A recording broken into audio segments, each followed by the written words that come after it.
একটি বাংলাদেশ তুমি জাগ্রত জনতার, সারা বিশ্বের বিস্ময় তুমি আমার অহংকার। আসসালামু আলাইকুম গাইস, কেমন আছেন সবাই? আমার খুব ক্লোজ একটা বন্ধু বান্দরবানে চাকরিরত ছিল।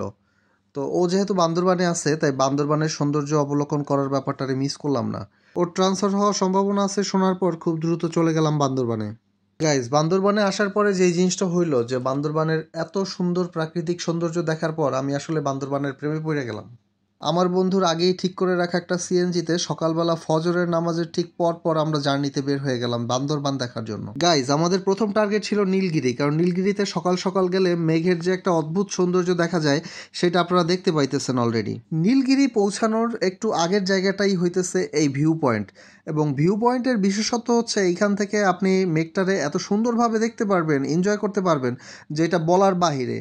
তো আমরা একটু সকাল সকাল আসার চেষ্টা করতেছিলাম, তারপরও কিঞ্চিত লেট হয়ে গেছিল। গাইজ, ভিউ পয়েন্টে বাংলাদেশের পতাকা উড়ে নিজের মনের মধ্যে খুব অসাধারণ একটা শান্তি পাইতেছিলাম। তো যাই হোক, পাশেই ছিল অনেকগুলো ফলের দোকান। বান্দরবানের এই প্লেসে আসলে পাহাড়ি পেঁপে, কলা আর আছে সাথে ডাব, এগুলো যে না খাবে সে আসলে চরম একটা কিছু মিস করবে। যাই হোক গাইজ, আমি কিন্তু এই সুযোগটারে মিস করি নাই।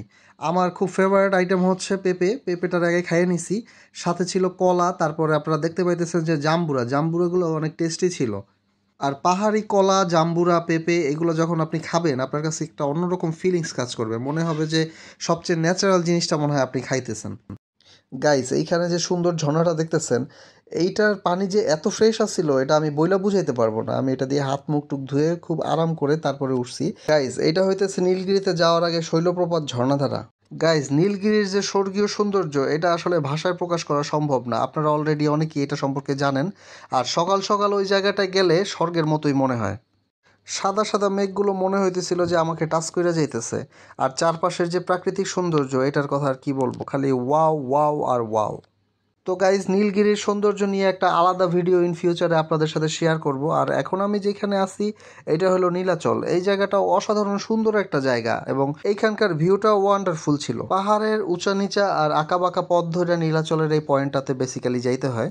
তো গাইজ, আমরা মূলত বিকাল ভাগে এখানে গেছিলাম, এবং সারা বিকালটা এত চমৎকার কাটতেছিল, মনে হতেছিল যে একটা স্বপ্নের মধ্যে দিয়ে বিকালটা গেছে। আর আমরা যেদিন ওইখানে গেছি ওই দিন মূলত কালচারাল একটা প্রোগ্রাম ছিল, বিশেষ একটা দিন ছিল, যার ফলে ওই দিন সিকিউরিটি সিস্টেম খুবই ভালো ছিল।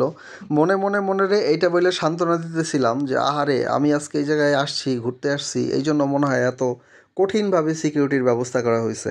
তো যাই হোক গাইজ, আসলে মজা করলাম। গাইজ, এইখানে আসলে আপনি পাহাড়ের এত উঁচুতে উঠবেন যে এইখান থেকে বান্দরবান শহরের যে বিল্ডিংগুলো এবং যে পুরো শহরটা ওইটার একদম ছোট ছোট এক একটা খেলনা বাড়ির মতো মনে হয়।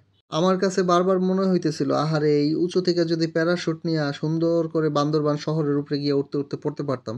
তো গাইজ, আপনাদেরকে আগেই বলছি যে দিনটা একটা বিশেষ দিন ছিল, এবং এখানে একটা কালচারাল প্রোগ্রামও ছিল, যার ফলে আপনারা দেখতে পাইতেছেন যে ভিজিটরের সংখ্যা একটু বেশিই ছিল তুলনামূলক। আমি আসলে নিজের পকেট আর মানি ব্যাগের প্রতি একটু এক্সট্রা কেয়ার নিয়ে তারপর খুব ধীর গতিতে সামনের দিকে আগাইতেছিলাম। গাইজ, বান্দরবানের সৌন্দর্যে আমি এতটাই বিমোহিত হয়ে গেছিলাম যে মনে মনে মনে হইতেছিল যে আহারে, এখানে একটা চাকরি টাকরি ম্যানেজ করে সারা জীবন এইখানেই থাইকে যাব কিনা। আমি অ্যাকচুয়ালি এখানকার প্রেমে পড়ে গেছিলাম। যাই হোক গাইজ, বিকালটা অনেক সুন্দর কাটানোর পরে আমার সেই বন্ধু তার কিছু বন্ধুদের সাথে মিলে একসাথে অনেক সুন্দর একটা রেস্টুরেন্টে আমার নিয়ে গেল, এবং সেই লেভেলের একটা ট্রিট দিল। এরপর খুব চাঙ্গা মনে ফ্রেন্ডের বাসার দিকে রওনা করলাম। তো এই ছিল আজকের ব্লগে। Thanks for watching, tata.